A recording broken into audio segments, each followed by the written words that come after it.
नमस्कार, सत्यहिंदी.com में आपका स्वागत है। एक नजर अब तक की सुर्खियों पर। उत्तर प्रदेश के मुख्यमंत्री योगी आदित्यनाथ द्वारा बाहरी प्रदेशों से लौटे कामगारों के कोरोना संक्रमित होने के आंकड़े दिए जाने पर कांग्रेस महासचिव प्रियंका गांधी वाड्रा ने उनसे तल्ख सवाल पूछे हैं।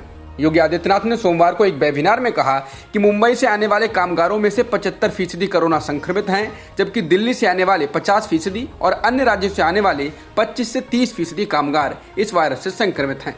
इस पर प्रियंका गांधी ने ट्वीट कर कहा कि सरकार के आंकड़ों के अनुसार लगभग 25 लाख लोग यूपी में वापस आ चुके हैं। मुख्यमंत्री के बयान के आधार पर इनमें से महाराष्ट्र से लौटे 75%, दिल्ली से लौटे हुए 50% और अन्य प्रदेशों से लौटे 25% लोग कोरोना से संक्रमित हैं। और यदि ऐसा है तो इतने कम टेस्ट क्यों हो रहे हैं? या ये आंकड़े उत्तर प्रदेश सरकार के अन्य आंकड़ों की तरह ही अप्रमाणित हैं और गैर जिम्मेदार हैं? प्रियंका ने पूछा, क्या मुख्यमंत्री जी का मतलब है कि उत्तर प्रदेश में 10 लाख से अधिक लोग कोरोना से संक्रमित हैं, मगर उनकी सरकार के आंकड़े तो संक्रमण की संख्या 6,228 बता रहे हैं।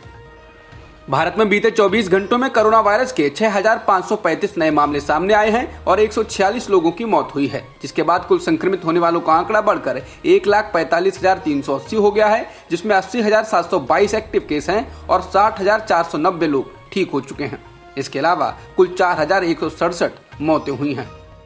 देश के सबसे ज्यादा प्रभावित राज्य महाराष्ट्र में कोरोना मामले बढ़कर 52,667 हो गए हैं, जबकि मरने वालों का आंकड़ा 1,695 हो गया है। इसके अलावा 15,786 लोग ठीक हो चुके हैं। तमिलनाडु में कोरोना संक्रमण के मामले 17,082 हो गए हैं, जबकि मरने वालों की संख्या 118 है। इसके अलावा 8,731 लोग ठीक होकर घर जा चुके हैं। गुजरात में कोरोना संक्रमण के मामले 14,460 हो गए हैं, जबकि मरने वालों की संख्या 888 है। इसके अलावा अब तक कुल 6,636 लोगों का सफलतापूर्वक इलाज किया जा चुका है। दिल्ली में संक्रमण के मामले 14,050 हो गए हैं, जबकि कुल मौतों की संख्या 278 है। इसके अलावा राजस्थान में कुल संक्रमित 7,300 हैं और मध्य प्रदेश में संक्रमितों की संख्या 6,859 हो गई है और मरने वालों का आंकड़ा 300 है। बिहार में कोविड-19 के 163 नए मामले सामने आने के बाद राज्य में कुल संक्रमितों की संख्या बढ़कर 2,737 हो गई है।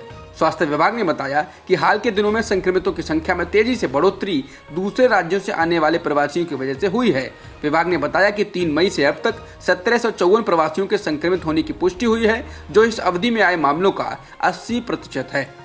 दिल्ली गाजियाबाद बॉर्डर सील होने के कारण मंगलवार सुबह NH-24 पर लंबा जाम लग गया है। बड़ी संख्या में वाहन आगे बढ़ने के लिए रेंग रहे हैं। लोगों की शिकायत है, इस बारे में स्पष्ट दिशा निर्देश दिए जाएं ताकि ये साफ हो कि किन लोगों को दिल्ली जाने की इजाजत है। उत्तर प्रदेश के मुजफ्फरनगर जिले की एक मस्जिद में ईद की नमाज अदा करने के लिए कथित तौर पर इकट्ठा हुए 25 लोगों के खिलाफ मामला दर्ज कर लिया गया है। पुलिस क्षेत्राधिकारी आशीष प्रताप सिंह ने कहा कि सूचना मिलने पर पुलिस खतौली कस्बे में घटनास्थल पर पहुंची और लोगों को तितर बितर किया। अमेरिका की एक बायोटेक्नोलॉजी कंपनी ने ऑस्ट्रेलिया में कोरोना वायरस संक्रमण की दवा का मनुष्यों में परीक्षण शुरू करने की घोषणा की है और इस महामारी की इसी वर्ष दवा आने की उम्मीद जताई है। दुनिया में कोरोना संक्रमण के मामले बढ़कर 54,95,061 हो गए हैं, जबकि मरने वालों का आंकड़ा 3,46,232 है। वहीं अब तक 23.5 लाख के करीब लोग ठीक होकर घर जा चुके हैं। अमेरिका में कोरोना संक्रमित लोगों का आंकड़ा 16,62,302 है, जबकि इस वायरस के कारण अब तक कुल 98,220 लोग मर चुके हैं। ब्राजील में पहली बार 24 घंटे के भीतर अमेरिका से ज्यादा मौतें दर्ज की गईं। कल ब्राजील में कोरोना वायरस संक्रमण से 807 मौतें हुई, जबकि अमेरिका में 620 लोगों की जान गई। ब्राजील में कोरोना वायरस से 3,74,898 लोग संक्रमित हो चुके हैं, जबकि मरने वालों का आंकड़ा 23,473 है। इसके अलावा रूस में संक्रमित लोगों की संख्या बढ़कर 3,53,427 है और 3,633 लोग मर चुके हैं। सऊदी अरब में गुरुवार से लॉकडाउन में राहत देने का फैसला किया गया है। समाचार एजेंसी रॉयटर्स के मुताबिक मक्का को छोड़कर पूरे देश से कर्फ्यू खत्म किया जा रहा है। हालांकि मक्का में कर्फ्यू खत्म करने का फैसला 21 जून से लागू होगा। साथ ही 31 मई के बाद से घरेलू उड़ानों पर लगी रोक और मस्जिदों में नमाज पर प्रतिबंध को भी हटा लिया जाएगा। अब तक की खबरों में इतना ही। बाकी खबरों के लिए बने रहिए सत्यहिंदी.com के साथ।